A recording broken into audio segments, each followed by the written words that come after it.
In the twilight between star fields and silence, a whisper crossed the void, unanswered, nearly forgotten.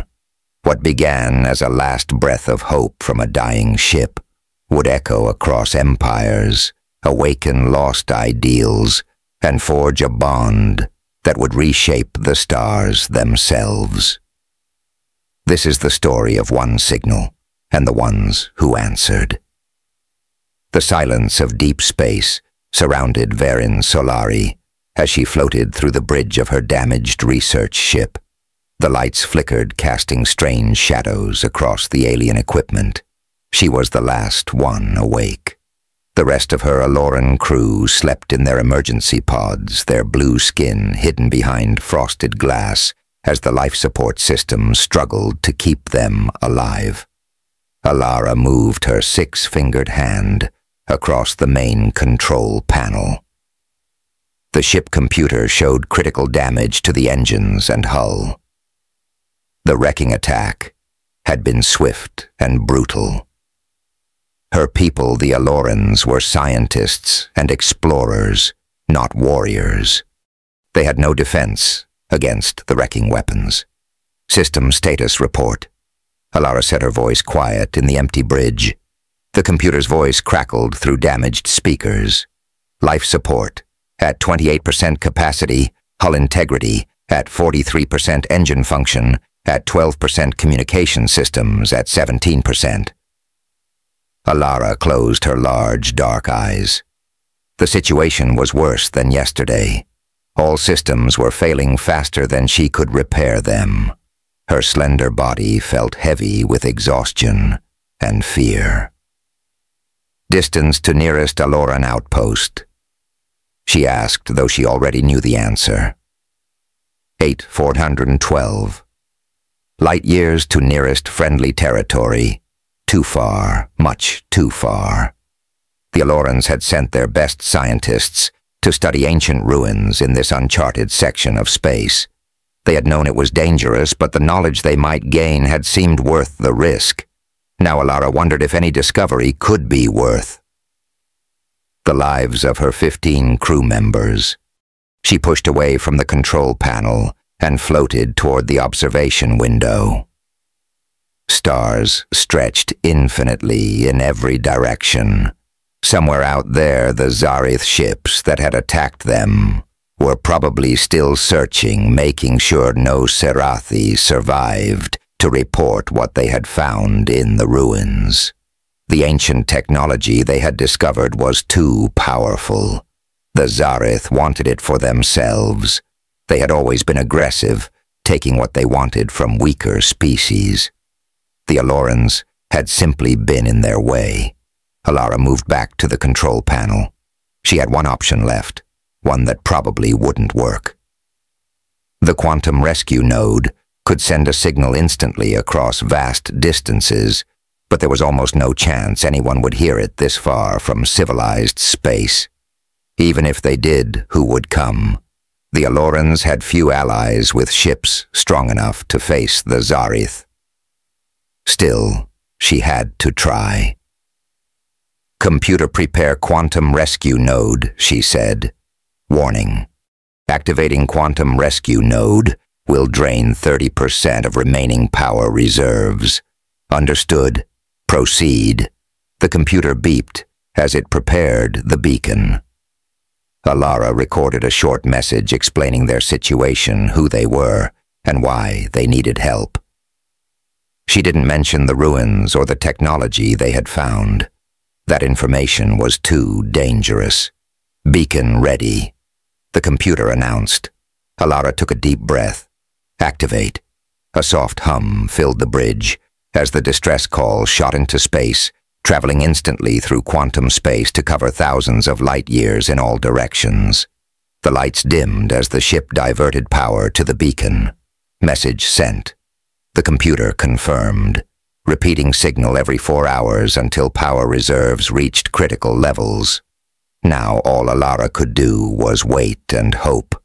She made her way to the crew quarters where her team slept in their pods. She checked each one, making sure they were stable. The computer had put them into deep sleep to conserve oxygen and food. Only Alara remained awake to manage the ship. She touched the glass of the pod containing Thalin Kor, the expedition leader. His face looked peaceful, unaware of their desperate situation. Alara had always respected him. He was brilliant and kind, always thinking of his crew first. Now their lives were in her hands. Back on the bridge, Alara began shutting down non-essential systems to save power. The temperature dropped as heating was reduced to minimum levels. She put on a thermal suit and continued working. Days passed, then weeks. No response came to her distress call. The ship's condition worsened.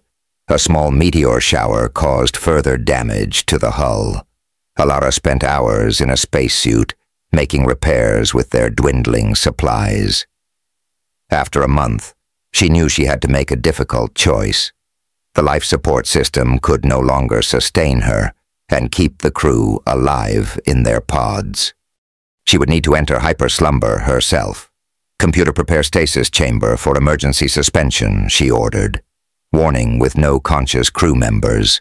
Ship functions will be limited to automated systems only." "I understand." "Proceed." Alara recorded one final message in the ship's log. "This is Varen Solari, of the Aloran research vessel, Starlight Seeker. If anyone finds this ship, please help my crew. They are innocent scientists. We mean no harm to anyone. We only sought knowledge." She paused, then added, "If no help comes, and this is our end, let it be known we died in the pursuit of understanding. May whoever finds us learn from our journey." She made her way to the empty stasis chamber beside her crew. The computer would wake her if someone responded to the distress call or if the ship's condition became critical. Otherwise, she would sleep until the power ran out. And then Alara pushed the thought away. She had done everything possible. As the stasis chamber closed around her, Alara gazed at the small viewport showing the stars outside. The quantum rescue node continued its silent call into the darkness of space. The chances of anyone hearing it, anyone caring enough to investigate, were almost zero. But almost zero wasn't the same as zero. The tiny chance was enough for Alara to close her eyes and let the cold sleep take her. Unknown to Alara, her signal traveled farther than she imagined possible.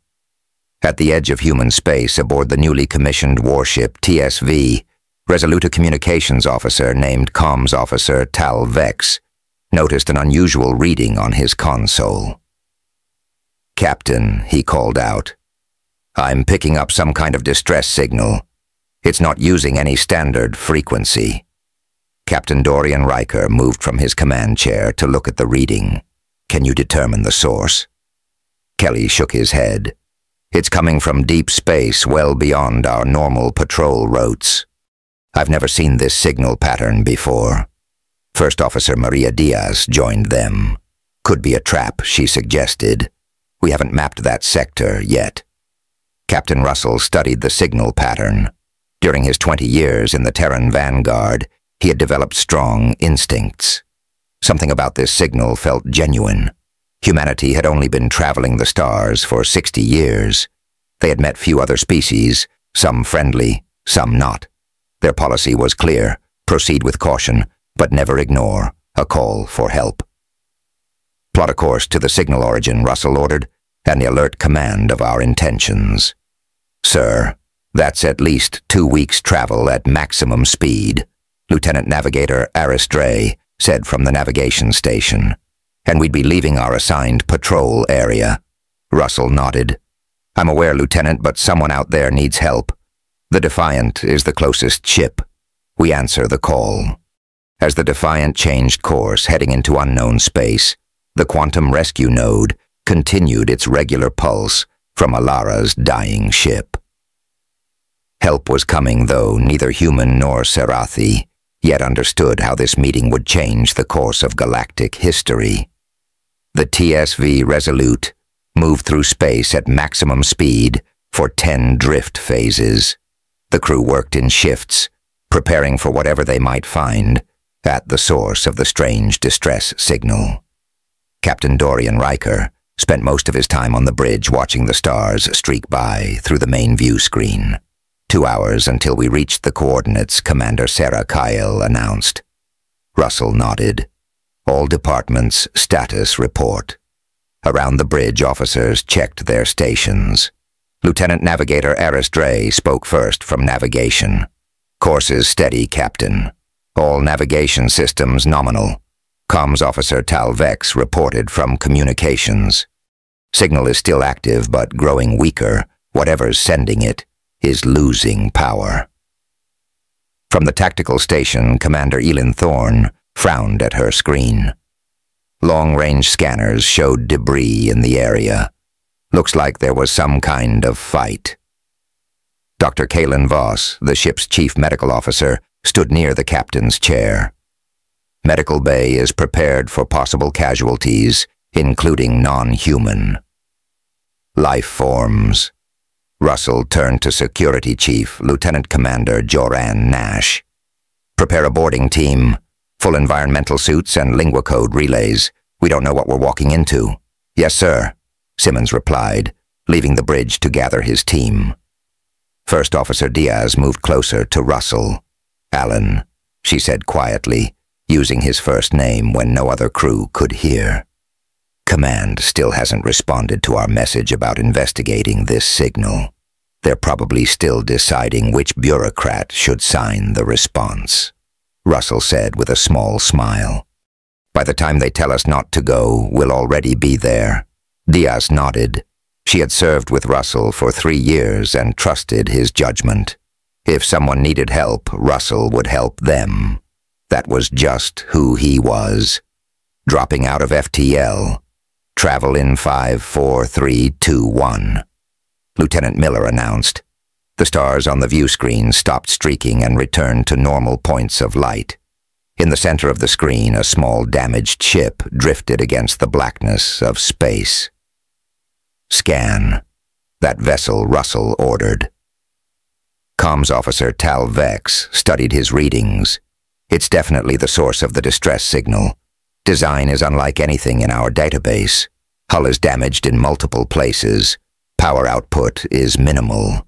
I'm detecting 16 life forms aboard, but 15 of them have extremely low metabolic readings. One is in a state similar to suspended animation. Survivors, Russell said. Are there any other ships in the area? Commander Ellen Thorne checked her tactical display. Negative, Captain.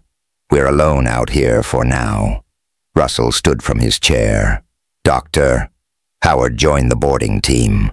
If these people are injured or in some kind of deep suspension, we'll need your expertise. When Russell entered the shuttle bay, the boarding team was already prepared. 6 crew members in environmental suits checked their equipment one last time. Lieutenant Commander Joran Nash approached his captain. We're ready, sir, he reported. 2 security officers, 2 engineers to assess the ship's damage, Dr. Howard and myself. Russell nodded. Your primary mission is to help any survivors. Secondary mission is to determine what happened to that ship. Be careful, but remember these people called for help. Let's not disappoint them. The boarding shuttle launched from the Defiant and slowly approached the alien vessel.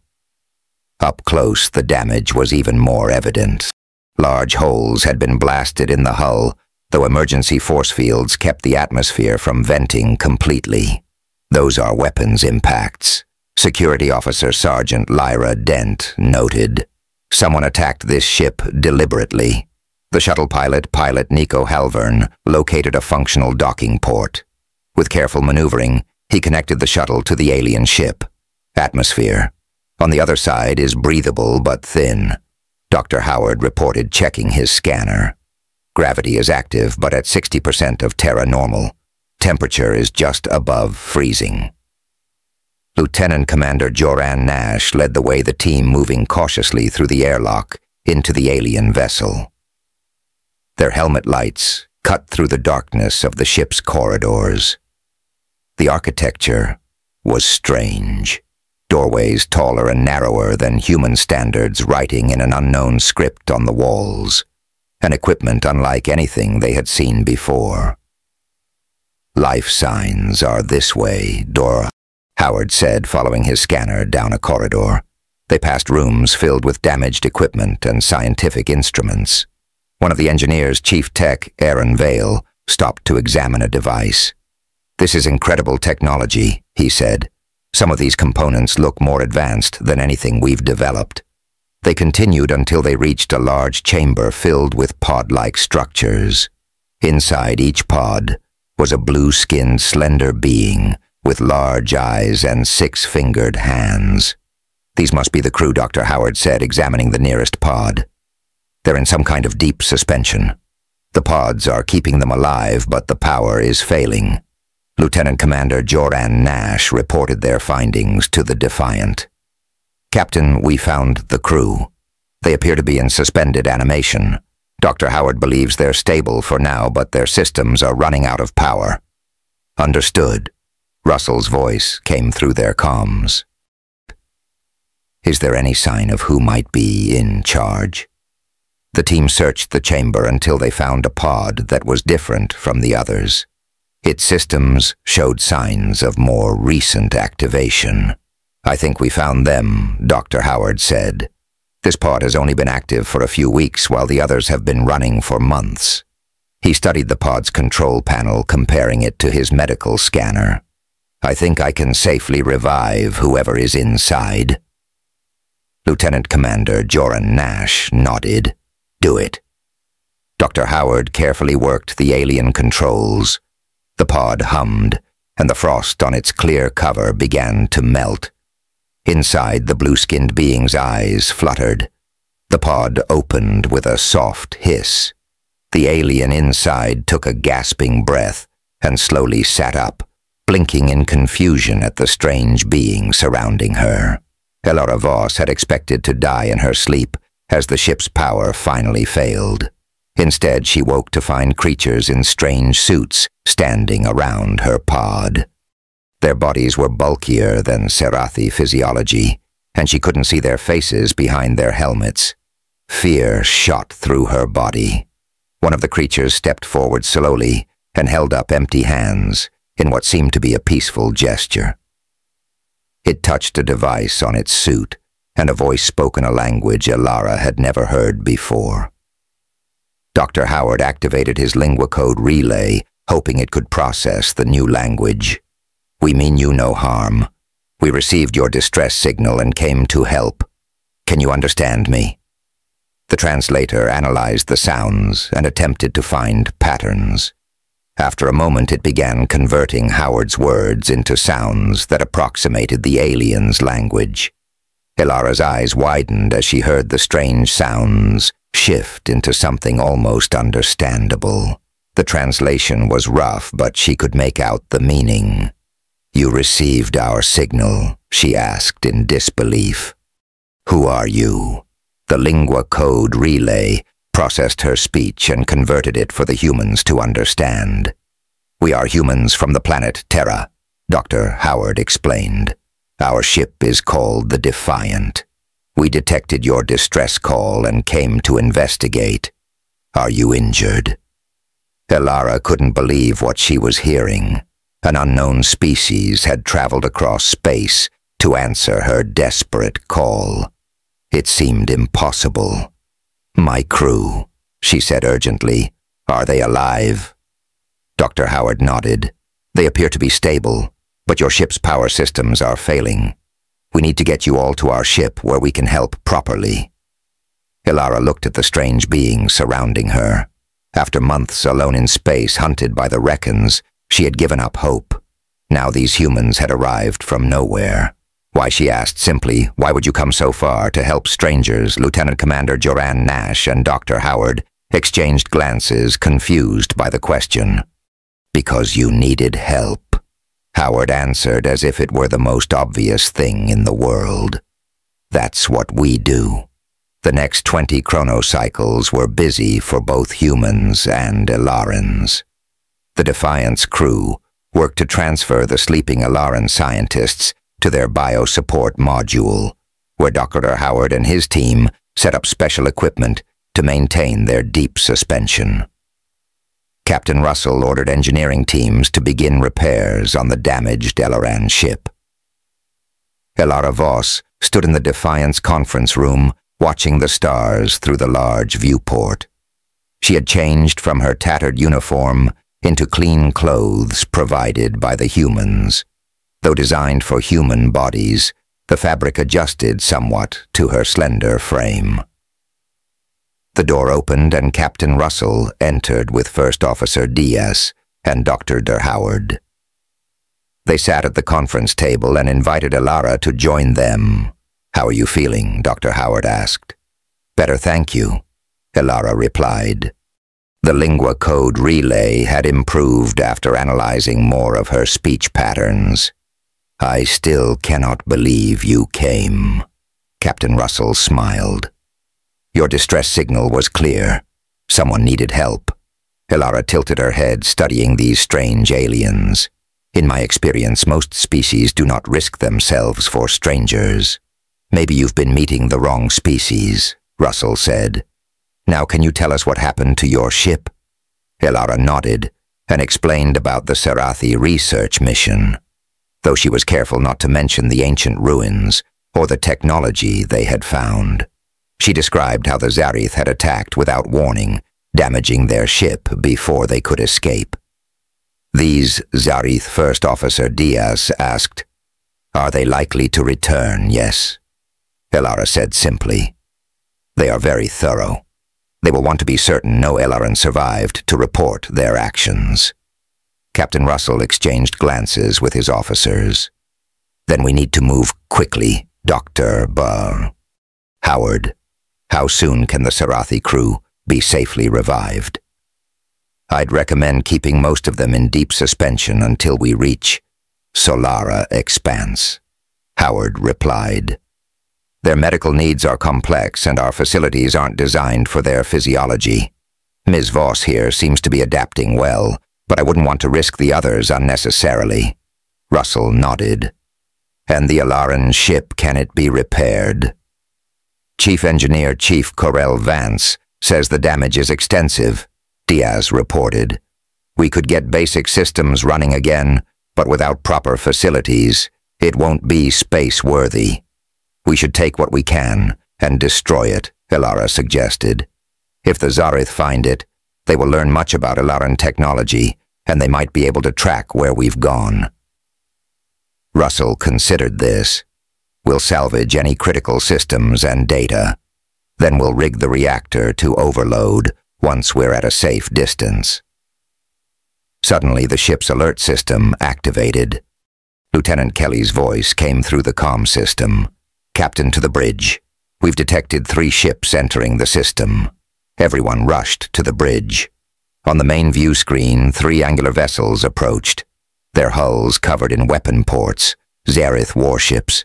Ilara whispered, her blue skin paling. "Shields up," Russell ordered. "Battle stations." Around the bridge, the crew moved with practiced efficiency. Commander Elin Thorne manned the tactical station, her fingers flying over the controls as she prepared the Defiance weapons. "They're hailing us," Kelly announced. On screen, Russell commanded standing from his chair.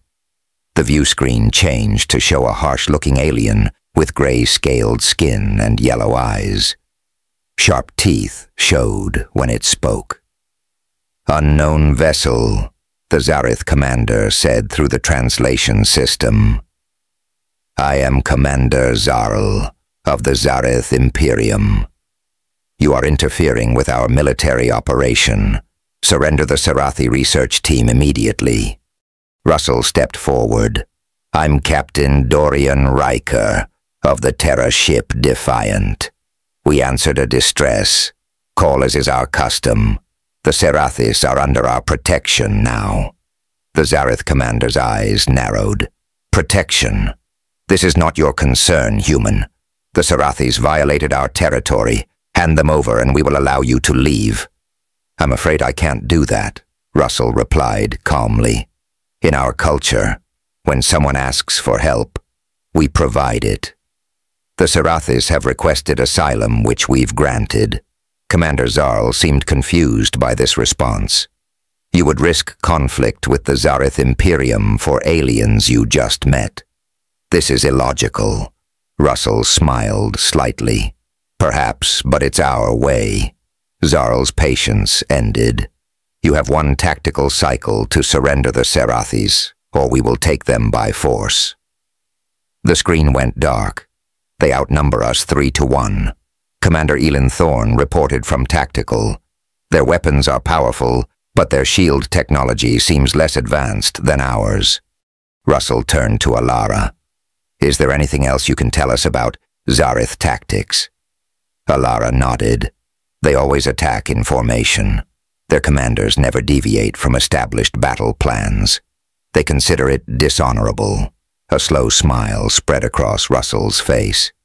Predictable tactics. That's something we can use. He turned to his crew.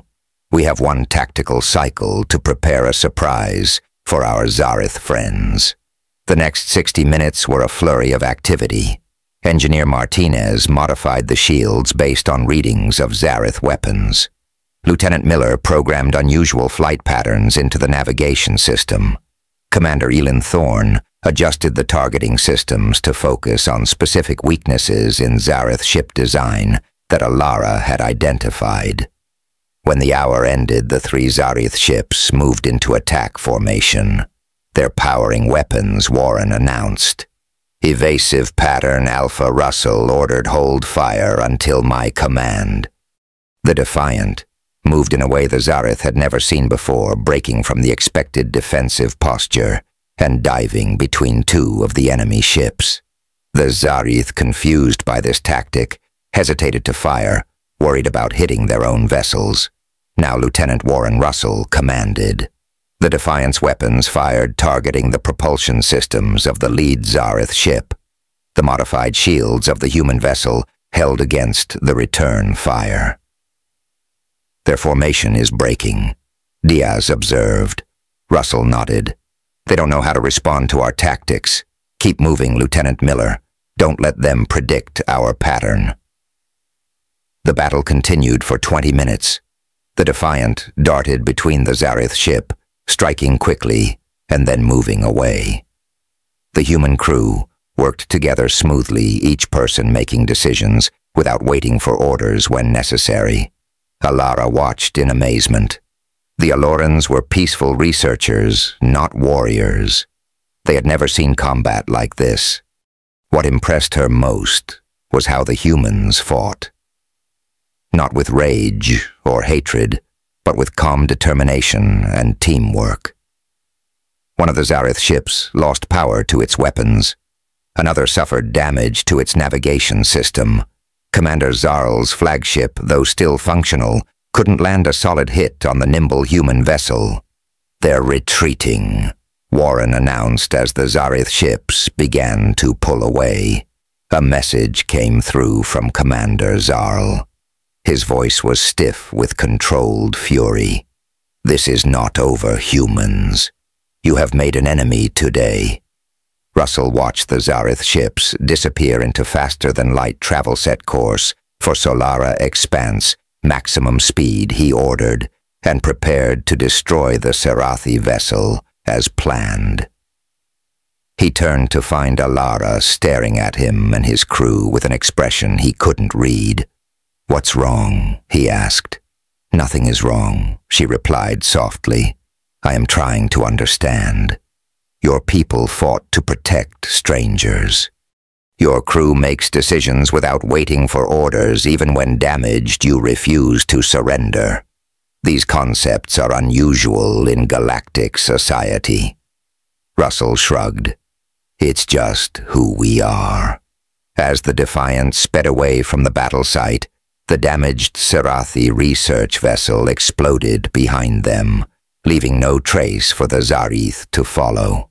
Alara watched the flash of light on the view screen, feeling both sadness for the loss of her ship and hope for the future. These humans were unlike any species she had encountered before. They combined surprising strength with unexpected kindness. Perhaps with their help, the galaxy might become a different place, one where distress calls were answered even from the depths of space.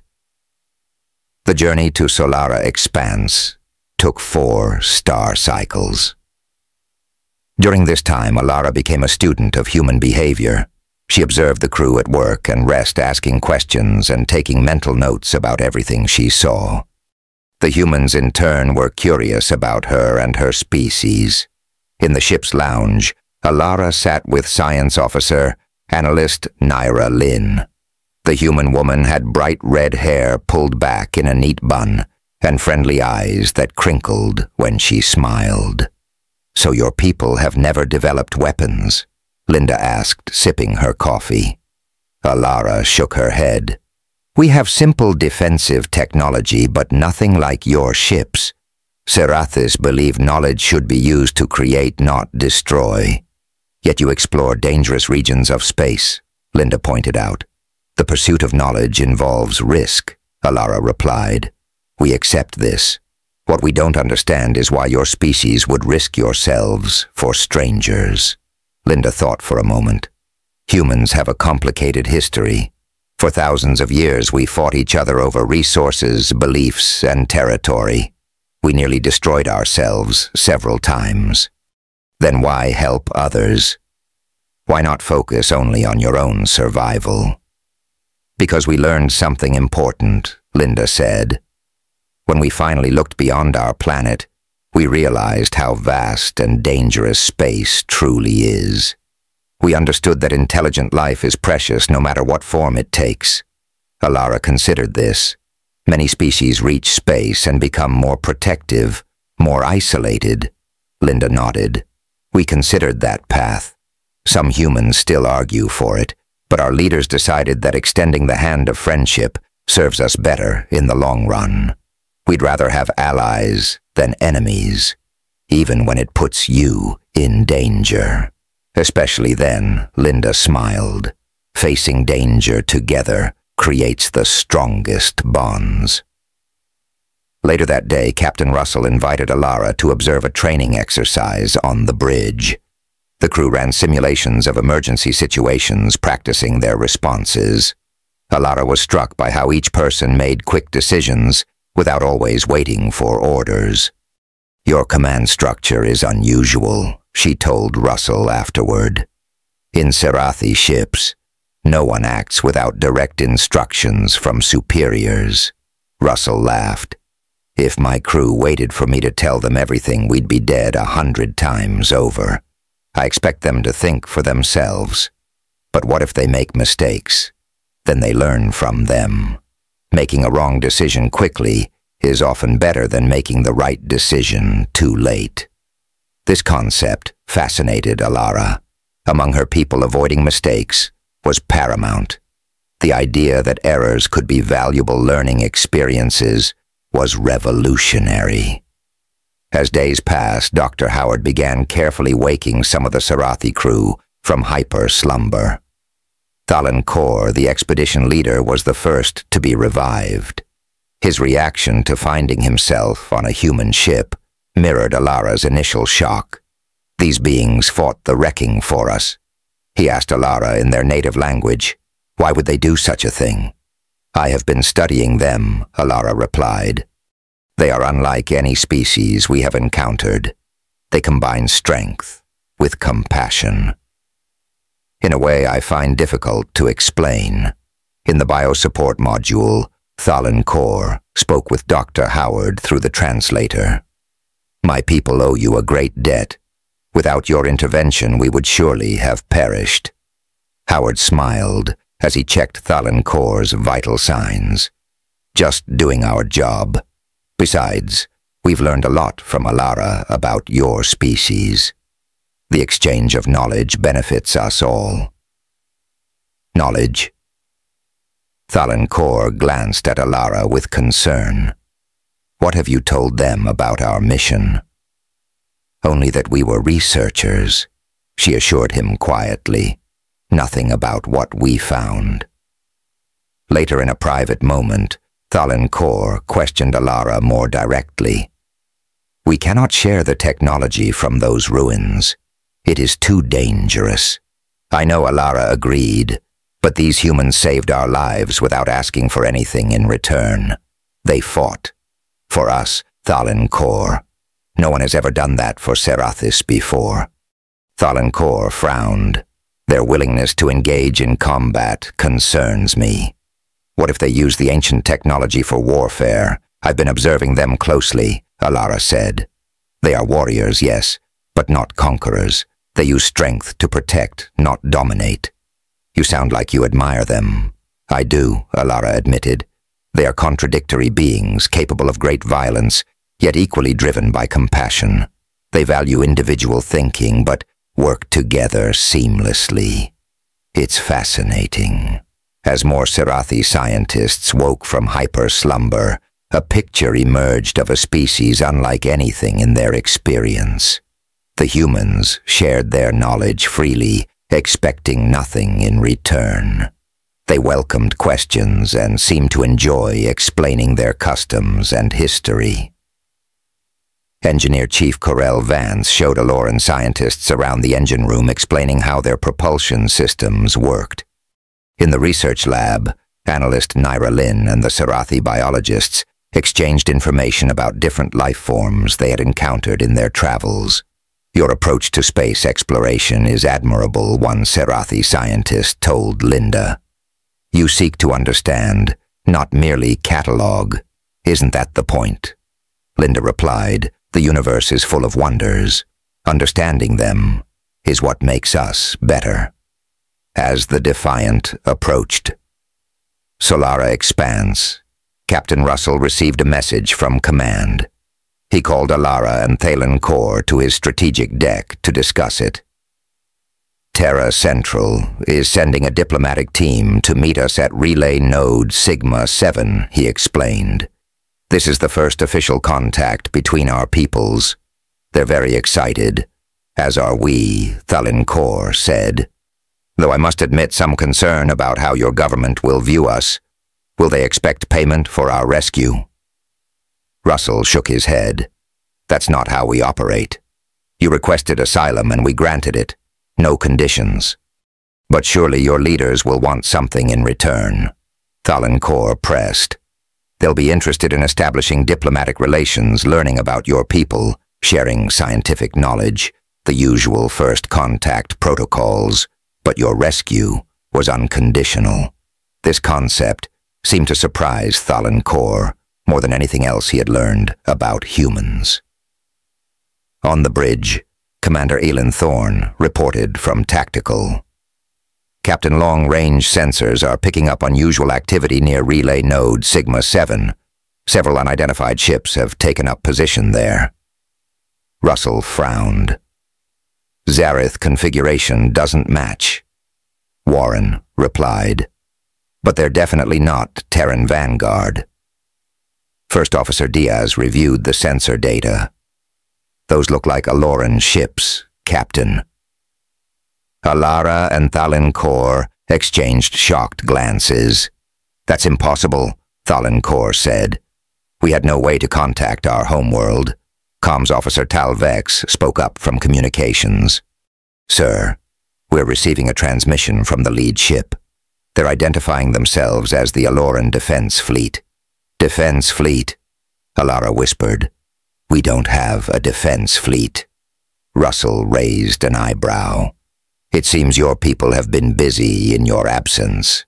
The view screen activated to show an Aloran face older, with the darker blue skin of authority. "Research vessel, Starlight Seeker. This is Overseer Trevak Daynor of the newly formed Aloran Defense Forces. We have come to escort you home." Thalen Kor stepped forward in shock. "Overseer Trevak Daynor. How did you know to find us here?" The administrator's expression was grave. "When your distress signal went silent, We feared the worst.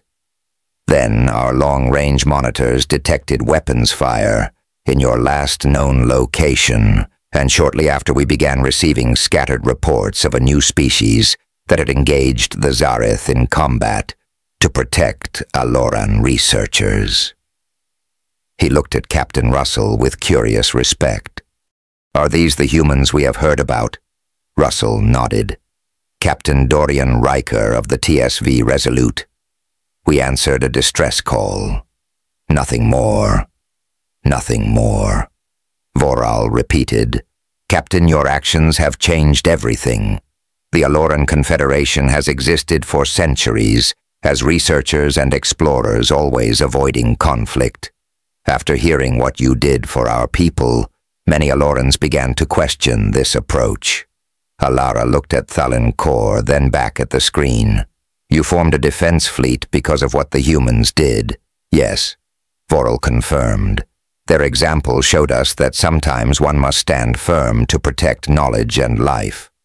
We have begun building ships not just for exploration, but for defense, and not just for ourselves."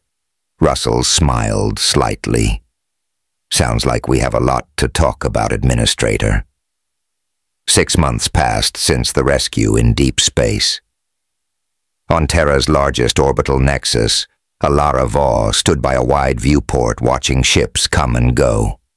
The blue-green planet below was still strange to her eyes, but it had become something of a second home. Behind her, the door to the observation deck opened.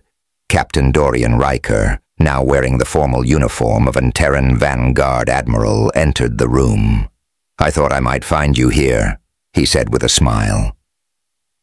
"Still watching the stars?" Alara nodded. "Old habits. As a researcher, I spent most of my life looking outward. And now I find myself looking inward as well." "Your species has that effect." Russell laughed. "We tend to complicate things. Are you ready for the ceremony?" "As ready as I can be," Alara replied. Though I never imagined becoming an ambassador, they walked together toward the station's main assembly hall. The corridors were filled with both humans and Alurans working side by side. In the months since first contact, relations between the two species had developed rapidly. "Have you heard from Thalin Kor?" Russell asked. "Yes. He and the rest of our research team have returned to Elaran space. They're helping integrate the knowledge we gathered with new defensive strategies and the technology you found in those ruins." "You never did tell me exactly what it was." Alara gave him a knowing look. "Some secrets must be kept, Admiral, for everyone's safety." Russell nodded. He didn't press the issue. Trust had grown between them, but both understood that some knowledge needed time and wisdom before it could be shared. They entered the assembly hall, which was filled with officials from both Terra and the Sarathi Confederation. At the center of the room, a large table displayed a holographic map of the galaxy, with Sarathi space marked in blue and human territory in green. Administrator Voral approached them. "Admiral Russell, Ambassador Voss, welcome. We are ready to begin." The formal signing of the Terra-Sarathi Alliance took less than 20 minutes. The real work had been done over months of careful negotiation. Terra agreed to share defensive technology and tactical knowledge. The Sarathis offered advances in medical science and FTL travel. Both pledged mutual defense and scientific cooperation. After the ceremony, Analyst Naira Lin, now a senior science liaison, joined Alara at the reception. "So it's official," Linda said. "Our peoples are now allies." "More than allies," Alara corrected. "Friends, something neither of us had much of before." Linda nodded. "The wrecking have been quiet lately. Our intelligence suggests they're reassessing their strategy." "They don't understand what happened," Alara said. "In their worldview, stronger species dominate weaker ones. They cannot comprehend why humans would fight for Serathis, or why Serathis would suddenly begin building warships. They'll figure it out eventually. Yes, but by then it will be too late. The alliance is growing. 3 other species have approached us about joining. Linda raised her glass in a toast. 2 unexpected friendships. Ellara mirrored the gesture, still finding human customs charming. 2 answering calls in the dark. Later that evening, Ellara stood in a briefing room with Admiral Russell and several high-ranking officers from both species. A tactical display showed recent movements of wrecking ships near the border of Serathi space. They're testing our resolve. Chief Corel Vance, now a captain of his own vessel, observed, pushing to see how we'll respond. Russell studied the display. Typical behavior for bullies. They've lost their advantage of fear.